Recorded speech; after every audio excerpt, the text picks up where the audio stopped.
Welcome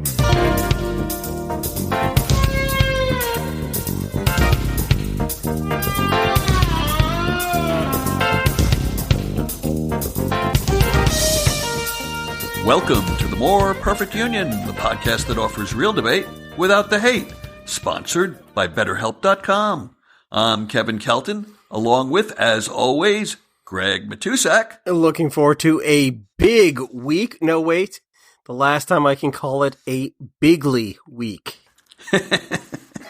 And Ward Anderson. Excited to be here. Excited to see if my new and improved home internet makes this happen tonight. We're all rooting for you. And Greg, why don't you tell us who's joining us tonight? This week we have Kaylee Thompson. She's a student associate at American U, Sign Institute of Policy and Politics, advocacy fellow at United Nations Association of the Nation Capital. I can't even read, my bifocals fogged up. At the National Capital Area. Is that correct? Did I get that all right? Yes, even you close? did. Yes. I really need to make my fonts bigger. That all sounds super impressive. What does that actually mean? I'll break that down for you. Yeah, English. break that down. Okay. So basically, the Sign Institute of Policy and Politics is American University's, it's within our School of Political Affairs. And so I will be working with the former president of Croatia. Her last name is Gabrar, and I can't pronounce her middle name because I don't speak Croatian. So you can just... Not yet, you don't. I speak Russian, not Croatian, so I'm getting there. So essentially, it is a series of seminars on various topics that pertain to any kind of political advocacy or public affairs advocacy, anything in regards to that. And we have a class every year of distinguished scholars, workers from the field. We have the former president of the U.S. Chamber of Commerce this year, Susan P. Clark. I am working with the former president of Croatia, and her seminar will be all about improving multilateralism on the international stage, making peace agreements work better. Everything that's currently not happening in the UN happen better. Not yet. Not yet right now. Her name is Kolinda Gabrar Kitarovic. I found it.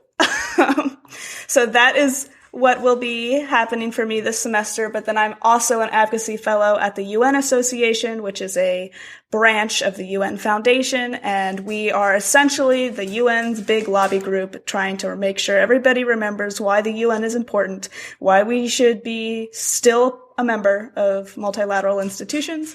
And one of our big components is advocating for the Sustainable Development Goals, which is the agenda laid out by the UN to meet by 2030, which won't happen, just to kind of increase equity around the world, public health, better institutions, education, all the good stuff. And we go out to classrooms and we make sure that everybody at every level knows at least what the UN is, why it's important, and what you need to do to make it better. I just want to say I want to congratulate Kaylee. That's the longest introduction we've ever had that didn't have the words "the Comedy Store" in it.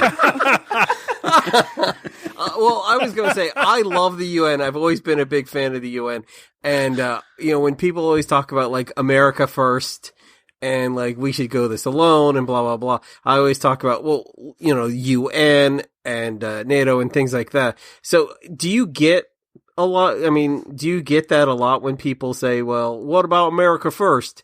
What's your response? I mean, in a nutshell, without breaking the textbook over our head. Here's the problem. My focus, I study international relations. I'm a senior at the School of International Service at American. And my focus just happens to also be global governance and international law. So whenever someone kind of talks to me and says America first, because they're, a good part of our school is made up of people going for American foreign policy and national security. So it's a more common debate than you might think it is. I tend to always revert back to the big picture, and my big argument is just we are too globalized for America to be just the only thing we worry about at this point. So essentially speaking, our economy is very globalized. We can see it right now with COVID-19, the pandemic. If there wasn't an international response to the pandemic, we would still probably be in a lot of trouble. But yeah, that's essentially it. We've seen once technology integrated and connected us globally that we have to have at least some kind of global institution coordinating things so we don't mess it up too badly. Yeah, Thomas Friedman, the world is flat, right? Oh, yeah.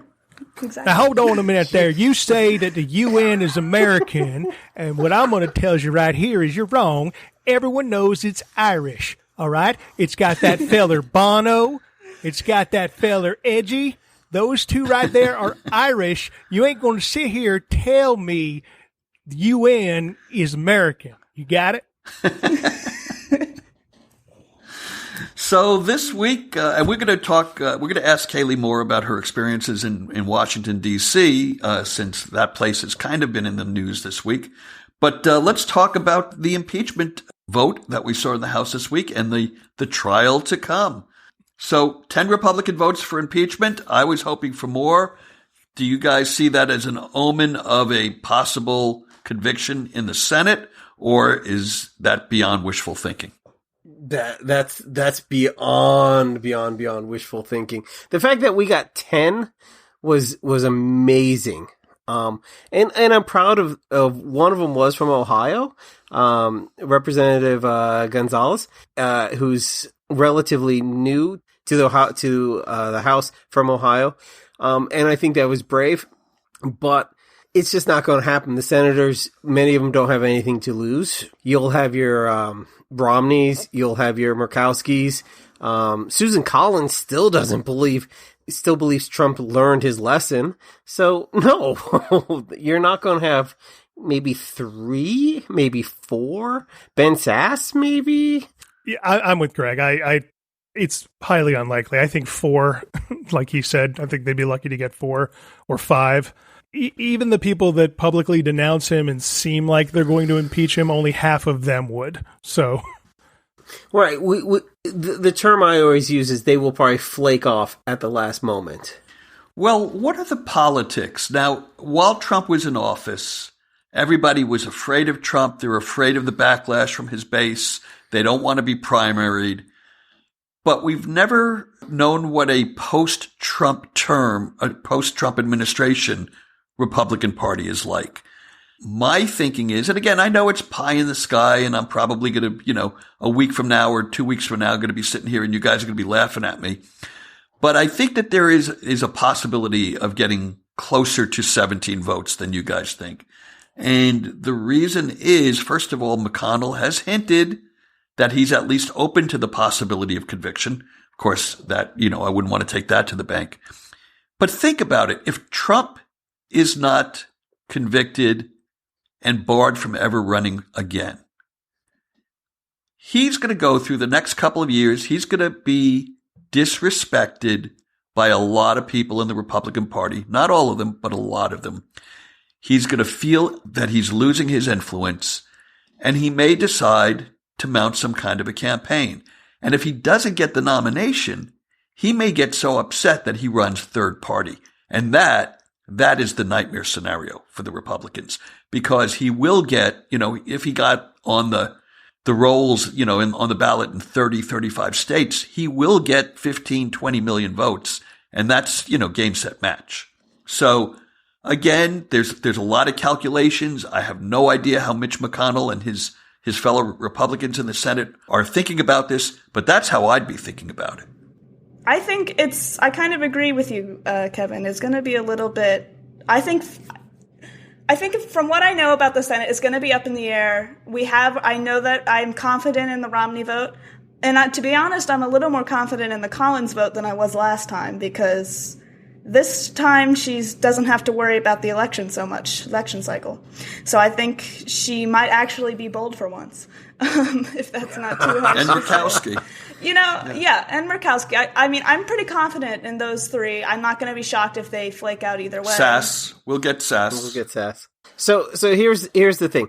The reports that we heard from Mitch McConnell said that he has confided in his 2 best friends. that he would be fine with this going forward. And that's how we know this isn't true. Because Mitch McConnell doesn't have any friends. So there. This is, I hate to be that guy, fake news. Now, the other reason that I'm a little bit more sanguine about this process than you guys might be is I think people keep forgetting that by the end of this coming week at the latest, by the 22nd, Georgia has to certify the winner of the 2 Senate runoffs. All of the 59 counties have certified their results, and now it has gone to the Georgia Secretary of State, who has up until January 22nd to certify the election. He may do it sooner. So by the 21st, which is Thursday, there may be a Democratic Senate, in which case the Senate trial starts under Schumer's rule, not McConnell's rule. And that means Schumer gets to set a lot of the rules, and the Democrats get to decide whether they want to call witnesses or not. And I hope that they at least take depositions from some of the key people, including Don Jr., and what was going through his mind and what was his understanding of the goal of that day. Rudy Giuliani, who they say is going to be one of Trump's attorneys, I'm not sure I believe that. He also is a witness and a possible perpetrator if there was some plan to instigate the crowd. And Donald Trump himself no longer will have executive privilege. If he's subpoenaed, he has to make a damn good case in front of the courts as to why he shouldn't have to go down there and testify. So this could be a very fascinating trial once Schumer is running it, if Schumer doesn't wimp out. The Democrats do this. I think I say this every week. We do this every time we back down, and every time they pull out this obscure, arcane, ridiculous rule. I don't even have to talk about Amy Coney Barrett. We go, oh, okay, well, I guess you're right. I guess you should take the keys to my car. Okay.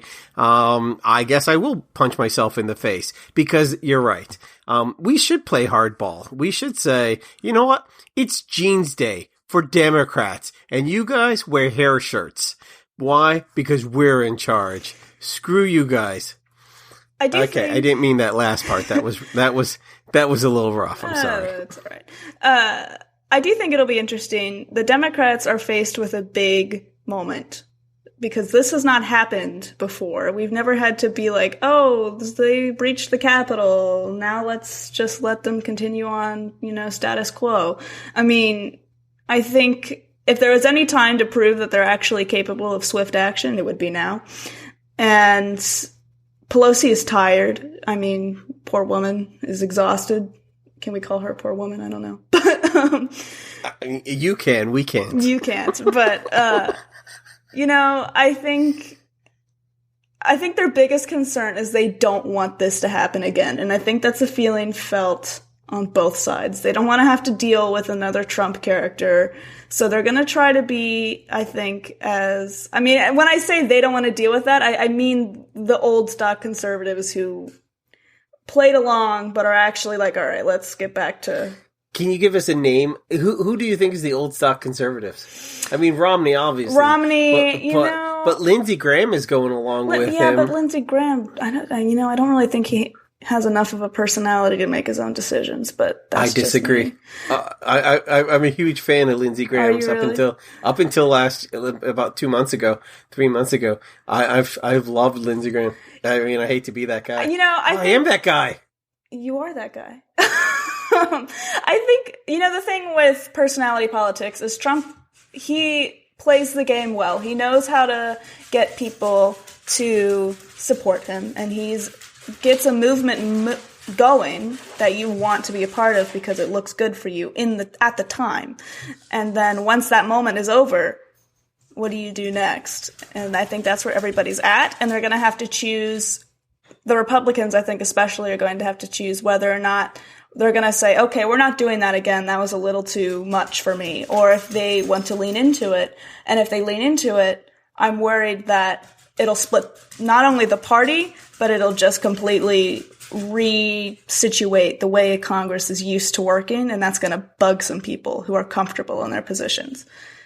Maybe the McConnells even, if, I think McConnell himself has a point to where he's like, all right. And I think he reached that point very clearly on Wednesday. I mean, as someone who lives in the city, I was up till 5 a.m. watching them certify the election. And it was just like, all right, we're not debating, we're just voting. I'm tired of this shit. Like, I'm over it. Yeah, yeah. I saw some people on CNN today discussing whether or not it's possible that Biden is going to pardon Trump the way that Gerald Ford pardoned Richard Nixon. What? And the CNN host, I don't know whether she was playing devil's advocate or she was really believing this, but she was actually pushing James Carville and the other guest on the idea that this is a good idea for Biden to do it, that it would somehow help unite the country, which is the biggest insanity in the world. Nothing that would do more to divide this country than anything else, because then the Democrats would be storming the Capitol. I think the left would like to have a word with that. I'm sorry, yeah. Was this like some sort of LSD time on CNN? She was serious, and I forget which CNN anchor it was. Probably better not to tar her with that opinion. What was it? Was it like, I'm trying to think of a name, like Teresa Carlson or like Tucker Carlson in drag? In drag, yeah, right. I shan't say drag. But we heard this story from Trump's defenders that to convict him after his term would only divide the country. And what we need now is healing. What we need now is to come together. These people are never going to heal anything. They don't want to come together. No matter what happens in that trial, the day after it, we're going to have 50 or 49 Jim Jordans in the Senate, all talking about their crazy conspiracies about the socialist Biden agenda. So the idea that anything is going to help heal the rift in the country is insane. We're never going to heal this rift. All we're going to do is stamp out that fire. Yeah, this whole call for unity is just amazing, because it's they just keep beating the crap out of us, and then at the very end they're like, unity? And then when people got hurt, when people died, when the Capitol was stormed by terrorists incited by the president, they were like, unity? Did I do that? And that's the part that kind of is insanity. They're like, Mom, Dad, I know I broke that lamp after you told me not to, but, if you send me to my room, this is probably bad for the family. Okay. And lastly, as we're doing the podcast, I'm watching the run on CNN, and it says that now they expect Trump to issue some 100 pardons on Tuesday, but his own self-pardon now is not expected to be one of them. That comes as a surprise. I'm not sure I believe it yet, but we'll see. I don't know. I think he has something else. I think it's almost the too obvious step for him. Like, everybody's just waiting for him to do it so they can all challenge it and shut it down, because he can't just self-pardon himself and that be the end of it. There's a whole legal set of consequences that you have to go through to do that. I think he's going to try to do something else, and I just haven't figured out what I think that's going to be yet. But I really don't expect him to pardon himself. He should just pardon Earth. Just pardon Earth. And then, it covers him, right? Then they would have to go to court and prove that he's not part of Earth. Well, this is a good time for us to stop and acknowledge our sponsor, BetterHelp.com. They are the online therapy website that asks people, what's interfering with your happiness? And is there something preventing you from achieving your goals? Well, if so, BetterHelp.com will match you with your own licensed professional therapist who you can see online through a Zoom call, or you can call them on a real telephone, and you can start communicating with your therapist in under 24 hours. Right, Greg? Yeah, and you can connect in a safe and private online environment, which I think is the best way to do it. I feel more comfortable in my space, although it's probably, more very messy right now. I think I don't want them to look at it. And all of this without ever having to sit in an uncomfortable waiting room. No one wants to sit next to me in a waiting room. That's a fact. So they're doing you guys a favor. I don't want to sit in a waiting room, though, whether Greg is there or not, right? I've said it before on the show. I like to do my counseling online, too. I mean, it's also things that you can't necessarily get in your area. Yeah, actually, in parts of Canada, maybe you can't get it. I mean, they cover everything from depression, stress, anxiety, relationships, sleeping, trauma, anger, family conflicts, grief, self-esteem, LGBTQ matters. I mean, these are things that you can't necessarily get in your area. There you go. And anything you share is confidential. So if you want to start living a happier life today, just like Kaylee is, give it a try. My life is so As happy. a More Perfect Union listener, I just had to reference you somehow. As a More Perfect Union listener, you'll get 10% off your first month by visiting our sponsor. 10% off? Yeah, 10% off. And what you do is you go to betterhelp.com/More Perfect. That's one word, More Perfect, no caps. Join over 1 million people who have taken charge of their mental health.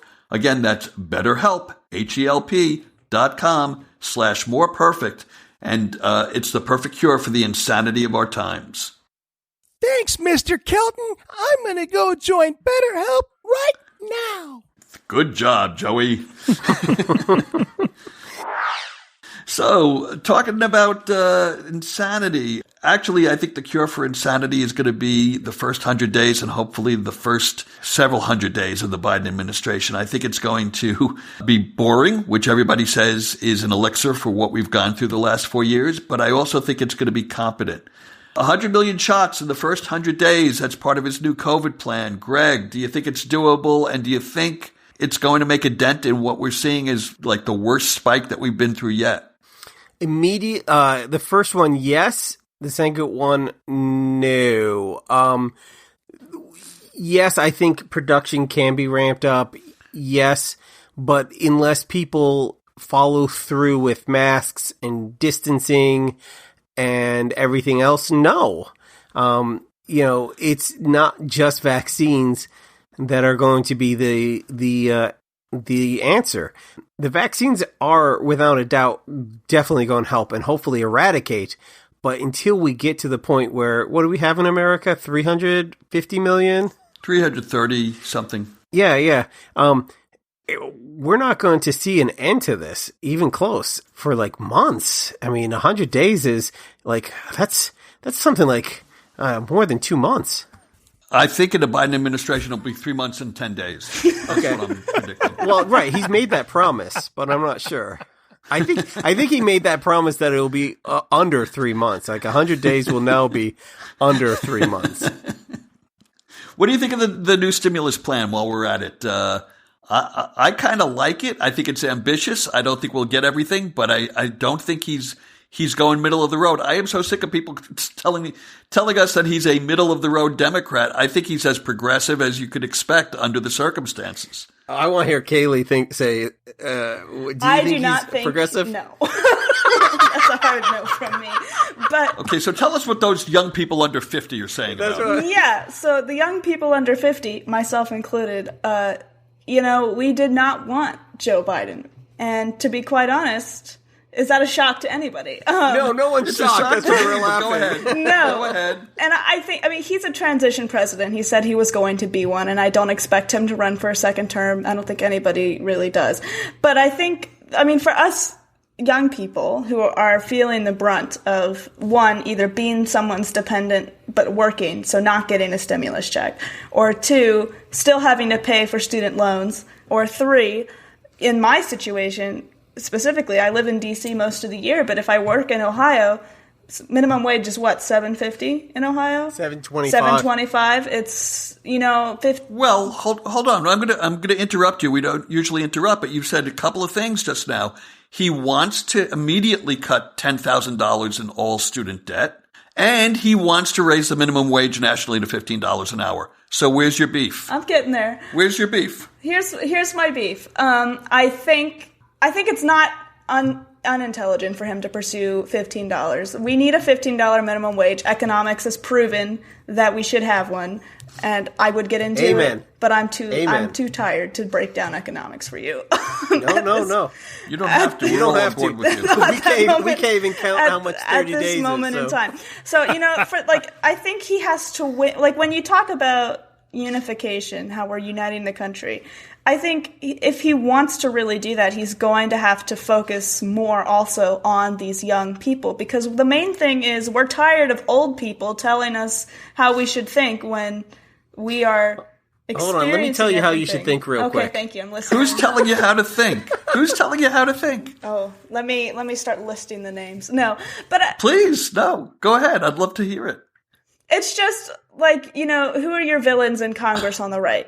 Young women. You have your Squad 5 villain hate group, AOC, that her whole Omar and the Squad. Yes, the Squad. And for young people, we can't even listen. Listen, I've had a long week. No, none of us can. It's not just you. I mean, they got elected for a reason. I mean, they didn't just waltz in. Like, young people need change, and if Biden wants to win their support, he's going to have to, one, prove, especially in regards to human rights, civil rights, that he is not moderate but decidedly left. How would he do that, Kaylee? That's the question, though, because if he wants to unite the country, he can't. He has to pick between uniting the left. No. But how do you see him in the area of civil rights, or for that matter, LGBT rights? What would you like to see him do that would be enough for you? Well, I don't think he could do anything that would be enough for me. I would think But what would you like to see? Well, what I would like to see from him. I think what's important is, one, I think he needs to, especially after Barrett got onto the court, I think he needs to reaffirm his commitment to Roe v. Wade and any kind of women's rights legislation if he wants to keep his left base with young people strong. I know that but he hasn't wavered on Roe v. Wade. Well, I'm not saying that he has. I'm just saying that if he wants to keep it, he's going to have to go farther. Once these challenges start coming up in the court, which they are expected to over the next 3 years or so from Alabama, Georgia, Ohio, whatever, I think he needs to take a firmer stance on that. A lot of presidents will be like, oh, I support this, and then, but if kind of like back off a little bit, because it's a touchy issue. Nobody wants to piss people off too much with the Roe v. Wade. I don't even want to talk about it. Yeah, well, okay, there you but go. Just for the record, Biden's never backed off of being pro-choice. And I'm sorry, I just don't understand. I'm not. I hope I'm not being rude because you're our guest. I really want to understand what you expect him to do that is more than he's doing and would be enough to satisfy you and people who agree with you. Biden did want parts of it. Biden did want parts of things taken out of Obamacare, such as choice, abortion access. Not abortion access, but being able to what's it called? Where you can birth control. Yes. Birth control. Free access to birth control. Free access to birth control for employers, especially the churches. Worst episode of Password ever. I know. Yeah. I'm sorry. I'm not looking at my computer, so I'm actually trying to do this from memory. Well, let me just say this. I'm as much for the proposal that you're talking about as anyone. It should have been a part of Obamacare. It was a part of Obamacare. But Biden was right because the courts struck it down. The courts struck it down. Yeah, so I think, I bring up, the women's rights issue just because I'm a woman and I can speak to it a little bit more than, other people. But I think it's just all of these social issues. You have police brutality against people of color. You have, climate change denial. I think the young people are used to having these politicians come in and saying, oh, I'm for this, I support this, and I will, support police reform, which, isn't really done on a presidential level anyway, but, just having that support from the top, or actually committing to climate change and positive renewable energy infrastructure. We have a lot of people who commit to that and say, I do that, and then they don't do that. And so I think that's just what young people on the left are used to. Kind of going back to, I'm almost done, kind of going back to when you said that, Democrats always kind of back off a little bit at the end and they don't really play hardball. That's what young people are used to. And I think that's what they're expecting from Biden. And so I think for the best way for him to contain that base is stepping up and playing hardball, because a lot of young people feel like, especially because Bernie was kind of just shut down out of the primaries, they feel like their voices don't matter anymore anyway, because, their guy didn't even get a chance in the sun, because we all knew from the beginning that Biden was the nominee. When did he not get a chance? I would say specifically, and this isn't entirely a infrastructure. I think COVID hitting right in the middle of that peak of the Dem primaries pissed a lot of young people off because they didn't get to go vote on time. And what the real problem was that they called it for Biden before all these votes were in. And there's a good amount of young people who are like, well, he was never my candidate. And so, I worked the election. I did voter outreach and voter organizing. And most of the young people I talked to who were Bernie and far left were like, I'm not voting because my voice doesn't matter anyway. It's just going to be all the, people. Yeah. Look, irregardless of the actual details, Kaylee's right. No, she's absolutely right. You asked and you got an answer. And the fact is, oh, I got an answer. Yeah, you got an answer. And the fact is, Biden wasn't her guy, and it wasn't young people's guy, and now he's got to work his ass off to make him their guy. And you know what? Period. That should have been the end of this questioning, and you were like, well, why not? Well, too bad. Okay. Wait, hold on. Okay. I have to say this. She's right about what young people are thinking and how young people feel about I would Biden. hope I'm a young person. And yeah, she's absolutely right about that. Yeah. She's also typical, and she's also cyclical, because every young person her age feels this way about a candidate, and that candidate typically doesn't win the primaries. And this happens every single generation, because I went through it as well when I was her age. The difference is, it's always been that even young voters, when their candidate lost the primary, they still wound up putting their vote towards, whoever did win the primary. All right. This is what's new now since 2016, is hearing people talking about, no, my guy didn't win the primary, so I'm not voting at all. Or in some cases, I'm actually going to vote for the other guy. Right? So now, and I'm not saying whether it's right or wrong, but I'm saying that's what has happened. But every generation, when I say she's typical, is what I mean by that is every generation has a candidate that they latch on to. And it's the younger generation, it's usually not the person that wins the nomination. And it just happens with the young vote. But like I said, this is something that's changed, is that now not winning the primary makes them go, okay, then we'll stay out of it. And I think the difference is, so it is cyclical and it is typical, but that is actually kind of what a lot of young people, especially young people in politics, are recognizing. They're like, this is cyclical, this is typical, we are not going to be complacent in the system anymore.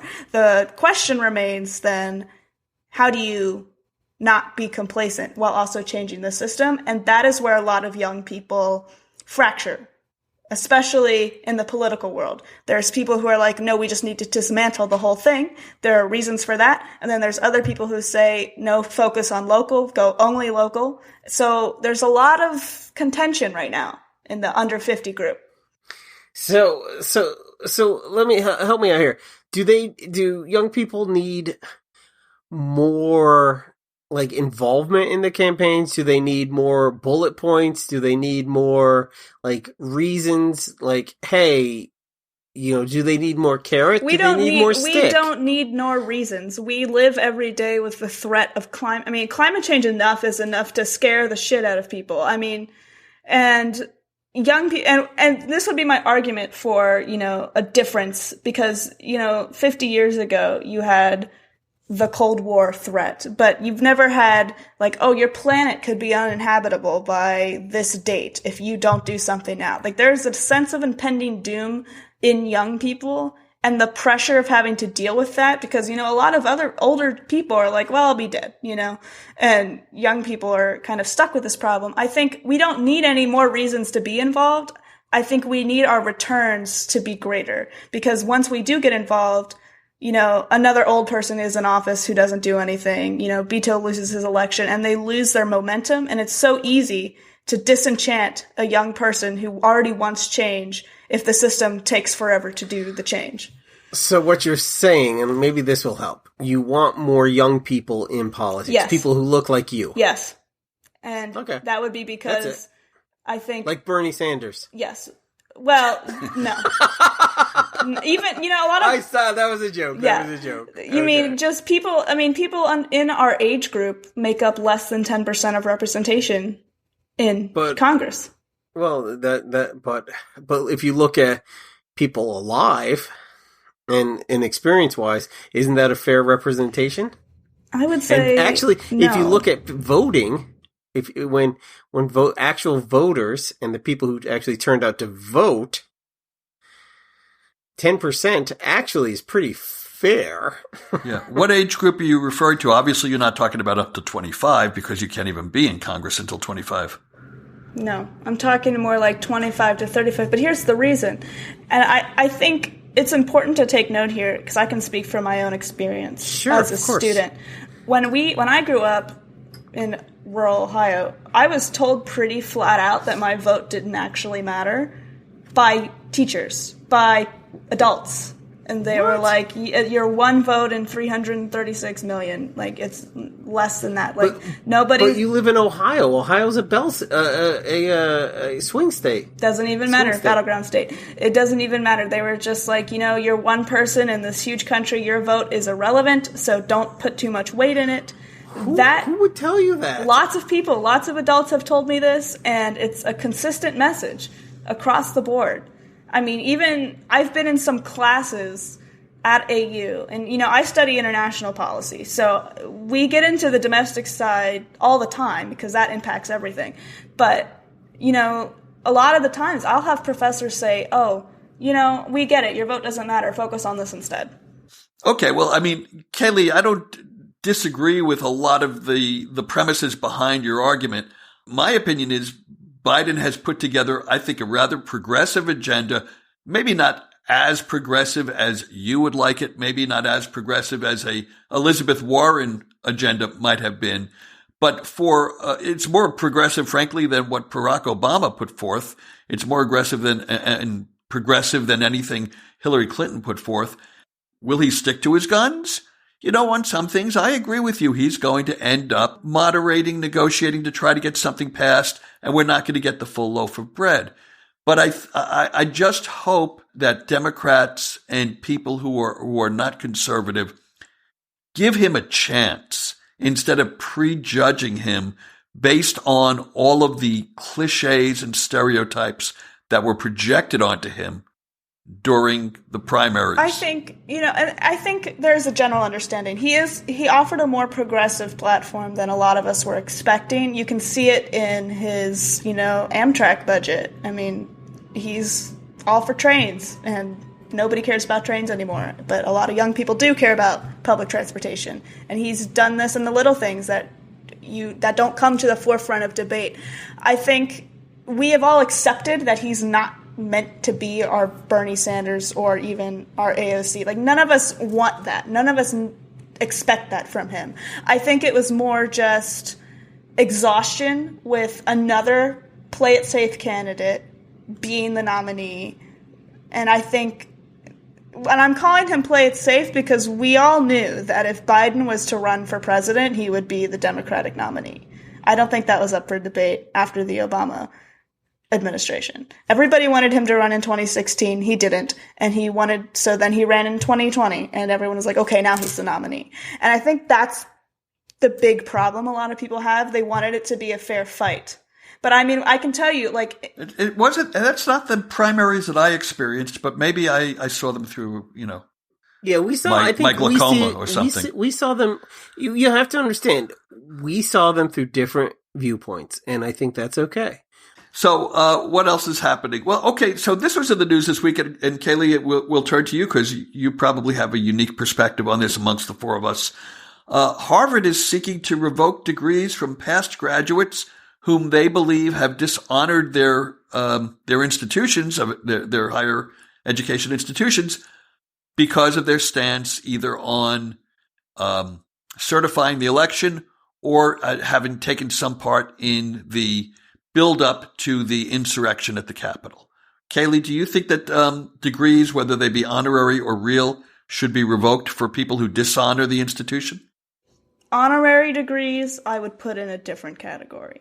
Regular degrees, where you attend an institution for 4 years, if someone were to tell me that I was getting my $120,000 degree revoked because of something I said in Congress, I would be pretty mad myself. I think that's a little bit excessive. I don't think it would happen because it would look bad for everybody, because the question is, what qualifies getting your degree revoked? I mean, if I am a European and I attend Harvard and then I go back to Europe and say insurrectionist things against the United States, and was my degree going to get revoked? I think it's, I think the news that was a thing came out of a desperate need of everybody has to shun them right now. And I think that's their best effort. I don't think it's going to happen. I think an honorary degree is a different circumstance because I think that is a little bit more subjective. I think if you actually work for your degree, unless you, got into Harvard on a bribe or something, that's a different issue. I think if you worked for your degree, you graduated, then you have your degree. I mean, I think they can say, don't come to our events, please get off this board, but I don't think they need to revoke your full degree per se. Okay, so I've got a couple feelings about this. If it's a private institution, then yes. But I do believe that Bill Cosby still is Dr. Bill Cosby.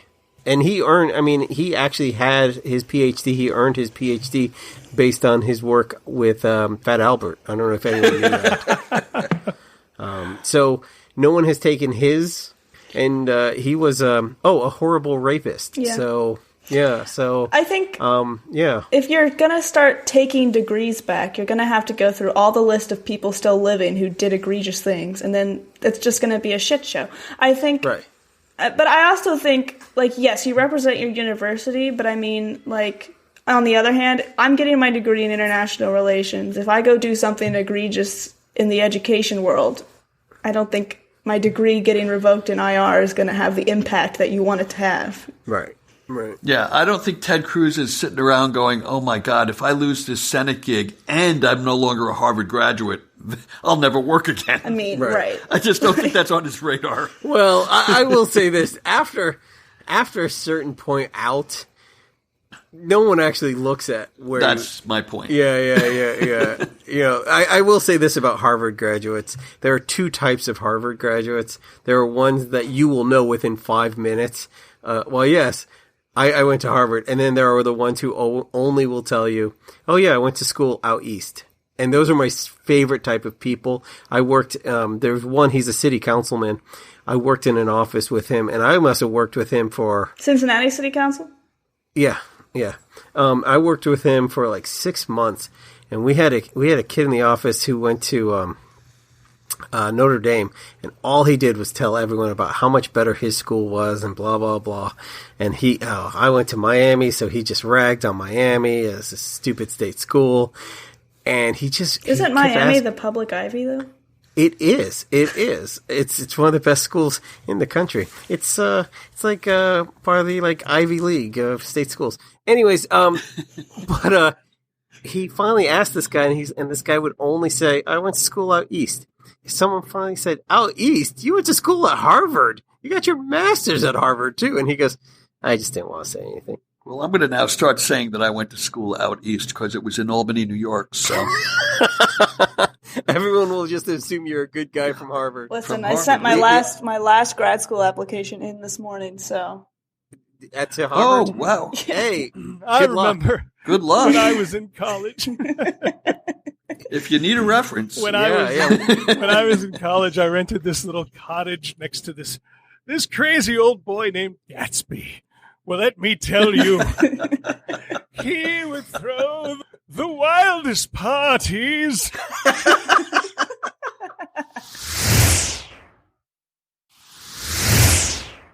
So, Joe Biden, unless something really changes between now and Wednesday, is going to be the 46th president. The 100 days is a mark that's been kind of an honorary or symbolic marker since FDR's first 100 days, in which he got an incredible amount accomplished.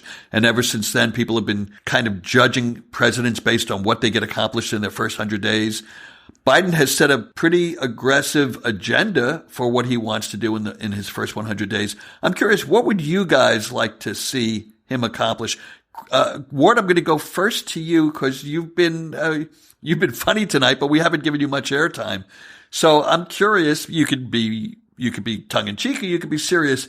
What would you like to see him accomplish in the first 100 days that isn't necessarily one of his main, don't say like eradicate COVID because that's pretty obvious, but. Yeah. One function, I won't say like everything I wish he would do in 100 days. Because in all honesty, I'm ignorant to a lot of what can be done in 100 days. I can tell you all the things I want, and I don't know how many are realistic, but I will tell you what I would really love is for in his first 100 days to make it where hundreds of millions of people don't wake up in the morning and go, what the fuck did the president do this time? Greg? It's not up there with it's not up there with like the environment. It's not up there with his COVID deal. I think is really, really on point. It's fleck. I think the kids still say that. No. Or fleek. Damn it.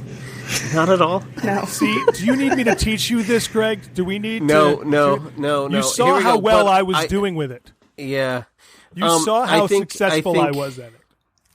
I think what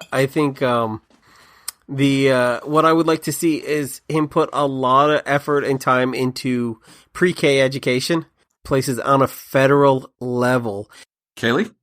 All right, I'll take us out a little bit into the international world, just because that's what I care about.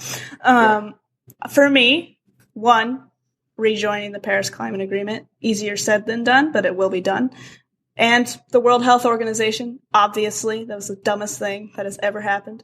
But I think most importantly, if, we're going to talk about IR, I think he has to recommit to Europe right now because Europe is a little nervous. They, on the one hand, started their own defense initiatives at the EU level because they were worried about Trump leaving them in the dust. But I think he needs to reassert his global alliances, make sure everybody knows that, hey, we're still here. We're not going crazy anymore. We're like back to being involved. So I think for me, that's probably the most important thing, especially if he wants to take on climate change, if he wants to take on, the post-COVID international rebuilding effort. I think he has to reassert himself and by extension, the U.S. government back as a player who others want to work with and who are willing to work with Europeans and by extension, Asia and South America, everywhere, without, calling them foes after hundreds of years of steady partnership. So I think for me, that's the most important. Nice. Okay. Well, Kaylee, we want to thank you for being here. I know that at parts, I think Greg thought I was roughing you up, but I really was just trying to understand, and you certainly stood your ground. So thank you very much. I go to a public policy school. This is lesson number one. Yes, I think you faced off against tougher and more informed people than me. But that being said, we want to thank everybody for listening to us. If you enjoy what we do here, please follow us on Twitter at MPU Podcast and on Instagram at MPU Fan Club. And don't forget to share our link on your Facebook timelines so your friends can discover us as well. Kaylee, will you join us in our Facebook group, Open Fire Politics and Entertainment, where we discuss these things between shows? Will you consider it? I will consider it, yes. Okay. No, I'll definitely join. I could always use another Facebook group. There you go. And with that, okay, here we come. It's the week. We're going to have an inauguration, and we're going to have a impeachment trial, I think, this week. So, Greg, I'm going to ask you, do we have a verdict before the next podcast? Yes, no, and tell me why. On the impeachment? Yeah. Oh yeah. He's getting impeached, and without a doubt, and because he's guilty as AF. Kids say that too. Okay, that one Right? is relevant. So that's good job. I'm relevant. No. That's not what she said. All right, let's end it on that. Okay.